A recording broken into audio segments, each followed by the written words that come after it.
Are you a true crime fan? Well, you might be interested in this story, The Mona Lisa Vanishes by Nicholas Day. This is a book that's on our Golden Dome Award list, the book award list in for middle school books in Vermont, and it is a true story of the stealing of the Mona Lisa that happened in 1911. A Star is Born, in which the Mona Lisa is painted, is stolen, and becomes an absolute legend. The creation of the Mona Lisa. Imagine a palazzo, a magnificent Renaissance building. It's Florence, 1503. There are a lot of palazzos around. Choose a good one. Now imagine a man, handsome, charming, gentle. Make him a painter. Imagine a woman, intriguing, unknown, beautiful. Make her a model. Do you see them? Neither of them should be there. The man shouldn't be a painter at all. Born into a long line of notaries, an early version of a lawyer, the man should have gone into the family business. Being a notary may have been the most boring profession in Renaissance Italy, but it was steady. Instead, he designed flying machines, he dissected dead bodies, he inflated pig bladders and launched them around the room. He was an extraordinary, ingenious, wondrously weird man. He was Leonardo da Vinci. He painted a little too. But he didn't have a reason to paint this portrait of an ordinary Florentine woman. The woman shouldn't be posing for him. She shouldn't be in a room with any man.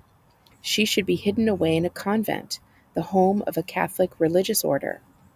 Her family hadn't had enough money for a dowry, the sum any girl in Florence needed for a marriage, and girls without dowries disappeared into convents, cut off from the world. But a marriage was arranged somehow, and she prospered. There were children, and there was money, enough money to commission a painting. Thanks to that painting, she became the most recognizable face in the world. We don't know how long she sat for Leonardo. We don't know if they ever saw each other again.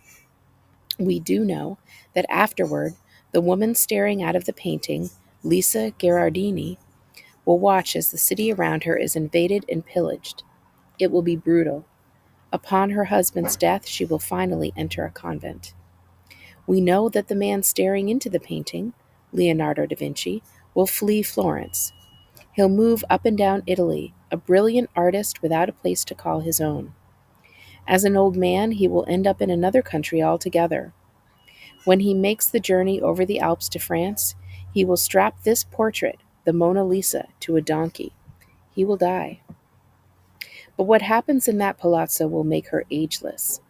She will live through the centuries. She will become immortal. She cannot die. She can, however, be kidnapped. The Theft of the Mona Lisa. It was Monday, August 21st, 1911, and it was morning, finally. From his hiding place inside the closet, the man could hear the footsteps of the Louvre guards. In the empty, enormous rooms of the Louvre, the footsteps must have echoed. They came closer and closer still, and then farther.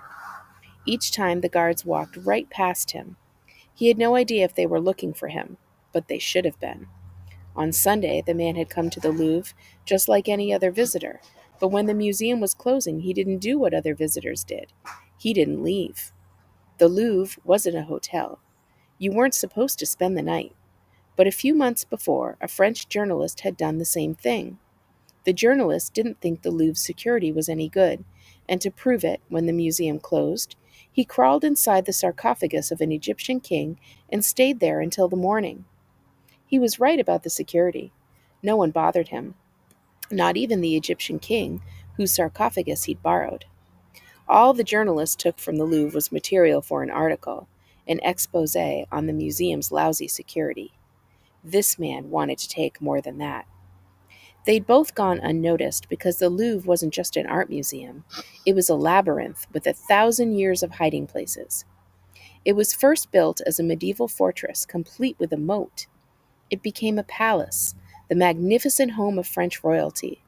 With every monarch, the palace grew yet more palatial, sprouting vast wings and pavilions like some sort of fantastical beast. After the French Revolution, which overthrew the monarchy, it completed its final transformation into a museum, a monument for the new French Republic. By then, it sprawled. It occupied the space of nearly 40 football fields. It was as long as the Eiffel Tower if the Eiffel Tower were laid down on the ground and lined up end to end with another Eiffel Tower. It was a seemingly endless expanse of grand rooms, like a mirror reflected in a mirror. Alongside those rooms were centuries of nooks and crannies. These were less grand: storerooms, cupboards, annexes, cubbyholes. A human being could squeeze in almost anywhere. A century ago, no one at the Louvre even knew how many of those there were. There were too many to count. And on Monday, August 21st, 1911, no one at the Louvre knew that someone was hidden away in one of them. This man had rejected the sarcophagus in favor of a storage closet. The Louvre was also sort of an art studio, where amateurs came to copy the paintings of the greats. The museum let these copyists, that was the term for them, store their things in there. When the Louvre closed on Sunday, the man slipped in among the easels and paint boxes. That was the easy part. What came next was harder. The man waited behind the closet door. He listened to the footsteps. Let us leave him here for a minute. He's completely still, but outside the museum, a new century is accelerating. Everything is in motion. The changes have been blindingly fast. New inventions like automobiles and airplanes are a blur on the street and in the sky. Their speed is altering fundamental facts of life, things as basic as time and space. People can move across the globe at unimagined velocity, connecting spaces that were once isolated. Information follows at the same breathtaking pace. All of this is shrinking the world. A local story, the story of a criminal let loose in the Louvre, for example, can now become a global sensation. All of this will shape what happens when the closet door opens.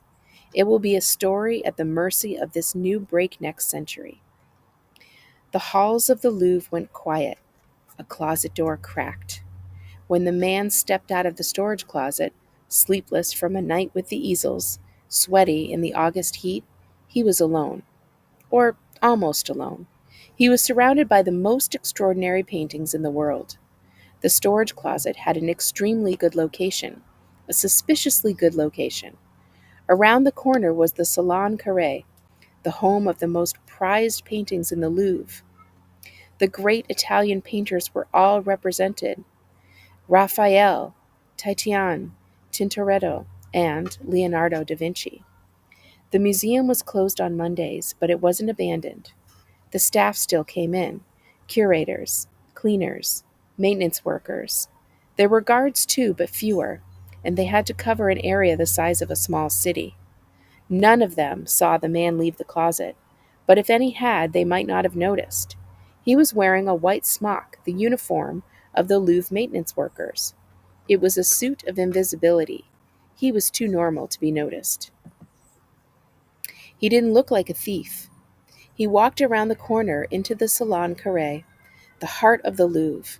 It was all his for the taking. The paintings in the Louvre were not locked down. This lack of security was actually a form of security. In case of fire, the guards were supposed to grab the paintings and run. Still, some paintings, especially valuable paintings, were hung in a way that required inside knowledge. They had to be removed from their hooks in a very precise way, a way that anyone who didn't already know was unlikely to figure out fast. The painting the man wanted was hung that way. Luckily, he didn't have to figure it out.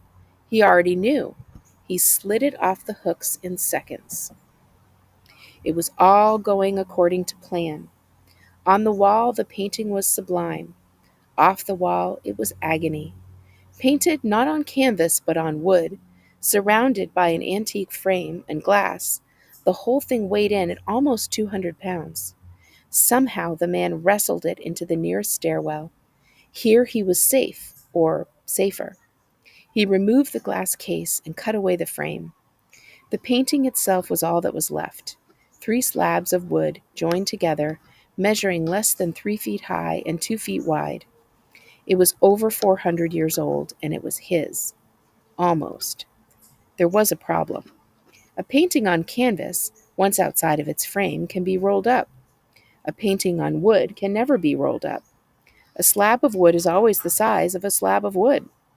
There was no good solution, so he went with a bad solution. He put the painting, fragile, irreplaceable, unprotected, under his sweaty white smock. He started down the stairwell, and when he reached the bottom, he opened the door, or he tried to open the door. The door was locked. He put its key in the lock and opened the door, or he tried to open the door. The key didn't work. Suddenly, it was not all going according to plan. The man removed the doorknob with a screwdriver, but removing a doorknob doesn't open a locked door. The door's still locked, and before he could do anything else, he heard footsteps. Someone, possibly a guard, probably a guard, was coming down the stairs. He was trapped. He was cornered in the bottom of a stairwell, sweaty and sleepless, with a priceless painting poorly hidden under his smock. It wasn't a good look. The footsteps came closer and closer, and then it wasn't a guard, it was a plumber. The Louvre was so large it had its own plumbers. The plumber saw a man at the bottom of the stairwell. Who did he see? What did he see? Did he see the sweat? Did he see the desperation? Did he see the shape of the painting? The man at the bottom spoke first. He didn't make excuses. He didn't explain what he was doing there. He acted like he belonged. "Look at this door," he said to the plumber. "It doesn't even have a doorknob. How am I supposed to get out of here?" The plumber saw the white smock. He saw someone too normal to be noticed. With his pliers, the plumber twisted the inner workings of the lock. It sprang open, and the man sprang out of the trap. He walked out of the stairwell, into the courtyard, through a gallery, and toward the Louvre's entrance. There was a guard at the entrance, or there was supposed to be a guard at the entrance. But at this minute, on this Monday morning, the guard was gone. He was fetching a bucket of water. He'd picked the worst time in the long history of the Louvre to clean his booth. The man in the white smock, sweaty, sleepless, triumphant, walked out of the Louvre and into Paris. Then he disappeared. He'd stolen two things from the Louvre. The first was a doorknob. No one would care about the doorknob. The second was the Mona Lisa. A lot of people would care about the Mona Lisa. The ludicrous fame of the Mona Lisa. The theft of the Mona Lisa was the greatest heist in art history. Every heist that followed, every stolen painting was an imitation. Not an imitation of the strategy or the craft or the luck, but an imitation of the sheer bravado, the idea of stealing something that couldn't possibly be stolen. A year before the theft, in a spooky coincidence, the director of the Louvre had been asked about the possibility. Could the Mona Lisa be stolen? The director had laughed. He'd said the Mona Lisa would be no easier to steal than the massive towers of the Notre Dame, the medieval French cathedral. It was a question that didn't interest many people. Before the Mona Lisa was stolen, most people had never heard of it. Outside of select circles, artists, art lovers, people lost in the Louvre, the painting hardly existed. It was just another work by Leonardo da Vinci, a strange, small, dark portrait. After it was stolen, it became a sensation. For the Mona Lisa, being stolen was a very good career move. Today, the painting is so famous that stealing it sounds like a joke. It sounds like stealing the Washington Monument or Niagara Falls. It sounds absurd. The Mona Lisa is so popular today, it can hardly be seen. A visitor to the Louvre is lucky to get close enough to catch a glimpse, to confirm that it exists. But that's enough because every visitor to the Louvre already knows what the Mona Lisa is supposed to look like. The reason they know is because of what happened on August 21st, 1911. Before that date, it was possible to see the Mona Lisa without already knowing what the Mona Lisa looks like. Afterward, it was not. This is a story about how a strange small portrait became the most famous painting in history. It's about a shocking theft and a bizarre recovery. It's a glimpse of a new age, a future of conspiracy theories and instant celebrity. But it is also the story of another way of looking at the world, clearly, plainly, without assumptions or expectations. It's the story of how Leonardo da Vinci looked at the world. To solve the theft of Leonardo's painting, the world needed someone like Leonardo da Vinci himself, someone who observes. The world would not get Leonardo. Like the Mona Lisa that August in Paris, Leonardo was long gone. So, if you want to learn more about the Mona Lisa, how it was made, how it was stolen, how it was found, then pick up this book in our library. I promise you, it is like one of those unput downable kinds of books.